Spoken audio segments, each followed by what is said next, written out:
Teman-teman, jika jalur Jalan Cadas Pangeran bagian atas itu dibangun atas perintah Gubernur Jenderal Hindia Belanda Herman Willem Daendels, lantas sejak kapan dan siapa yang menginisiasi pembangunan jalur bawah Cadas Pangeran yang lazim dilalui saat ini? Saya kira tidak banyak orang tahu soal itu.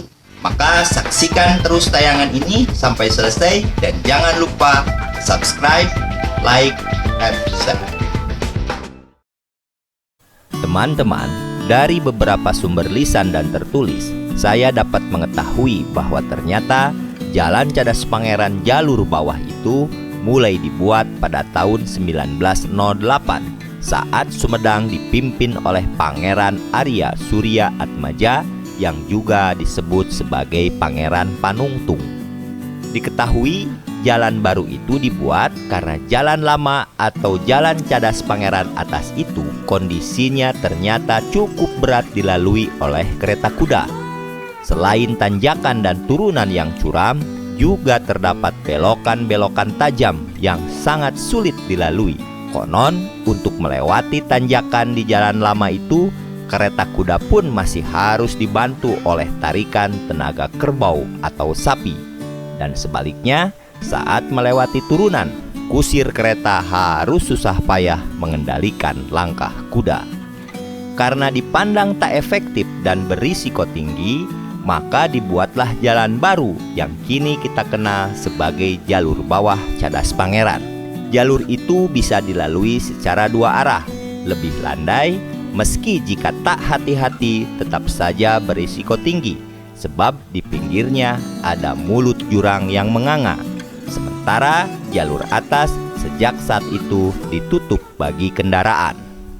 Konon suatu ketika saat menyaksikan proses pembuatan Jalan Cadas Pangeran bawah itu, Pangeran Arya Surya Atmaja sempat berkata lirih, "Pileleuyan jalan jeung aing tereh paturai." Tak diketahui kapan perkataan itu beliau ucapkan, namun besar kemungkinan tidak lama sebelum beliau pensiun dari jabatan bupati dan berangkat menunaikan ibadah haji. Perlu diketahui, Pangeran Arya Surya Atmaja sendiri disebut Pangeran Panungtung karena beliaulah Bupati Sumedang terakhir yang berhak memakai gelar pangeran.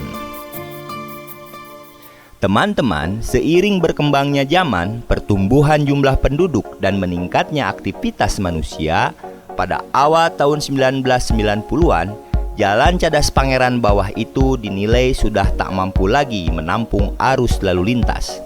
Maka pada tahun 1995, pemerintah berencana mengaktifkan kembali jalur atas Cadas Pangeran serta memperlebar badan jalannya. Namun sebelum niat itu terwujud, kecerobohan teknis terjadi saat melakukan proses eskavasi tanah di lereng jalur atas. Entah insinyurnya salah menghitung atau menghemat ongkos proyek, entah apa alasannya, pengerukan lereng jalan lama itu dilakukan nyaris tegak lurus.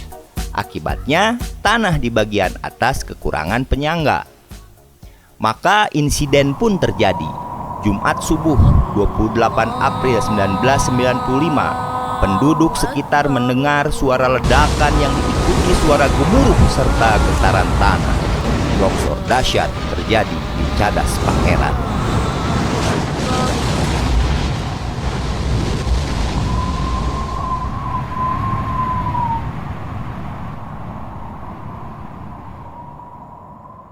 Yang ajaib, dan ini saya yakini sebagai kekuasaan Allah Subhanahu wa Ta'ala, biasanya pada saat subuh menjelang pagi itu, jalur Cadas Pangeran cukup padat dilalui kendaraan. Ya, barangkali seperti saat ini. Tetapi sekali lagi ajaibnya, saat insiden longsor terjadi, tak ada satupun kendaraan atau orang yang lewat, sehingga tidak ada satupun korban jiwa. Hanya satu unit beko yang digunakan proyek pengerukan tanah ditemukan di dasar jurang, serta tanah yang menggunung menutup badan jalan sepanjang sekitar 500 meter. Saya masih duduk di kelas 2 SMA saat itu. Sumedang menjadi sepi karena jalur Bandung-Sumedang terputus hampir sekitar 5 bulan lebih. Akhir tahun 1995 baru bisa digunakan lagi. Itu pun dengan sistem buka tutup satu jalur. Bagi mereka yang menggunakan kendaraan kecil dan mau sedikit bersusah payah, diperbolehkan melewati jalur alternatif Citali Rancakalong Sumedang dengan jarak tempuh sekitar 30 km lebih panjang.